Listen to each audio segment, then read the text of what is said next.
I don't know if this ever happens at your church, but a number of years ago, the senior pastor and the senior leader of Southview Alliance Church came to the weekly staff meeting after having a vision casting retreat in the mountains with a new idea.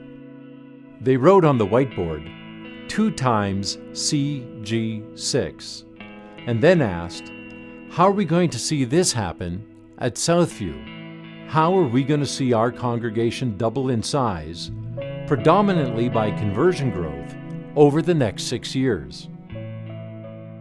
At that time, still currently, a large chunk of our numerical growth at Southview was from people transferring from other churches. And obviously, we're thankful for the growth.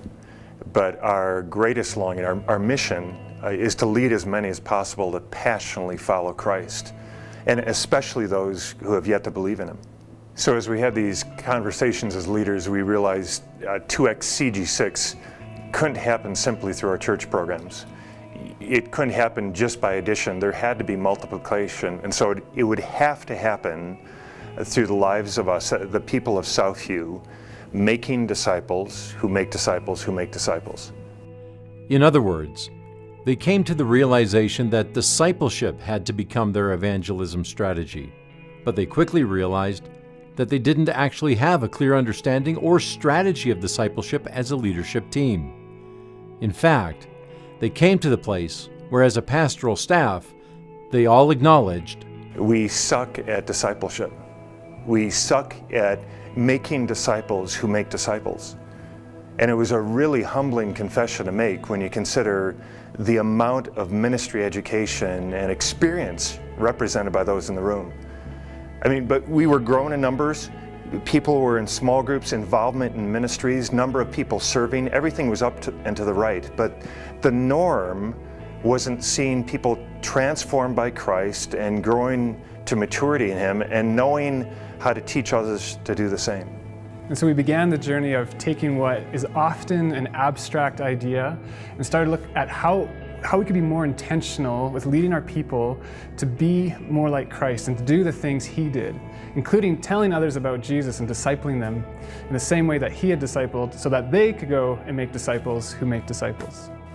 So the first step was to begin developing a discipling language that our people could own and be formed by, because language really does shape culture. And from looking at how Jesus did discipleship, we emphasize the fact that discipleship has to happen in relationship, or what we simply call life on life.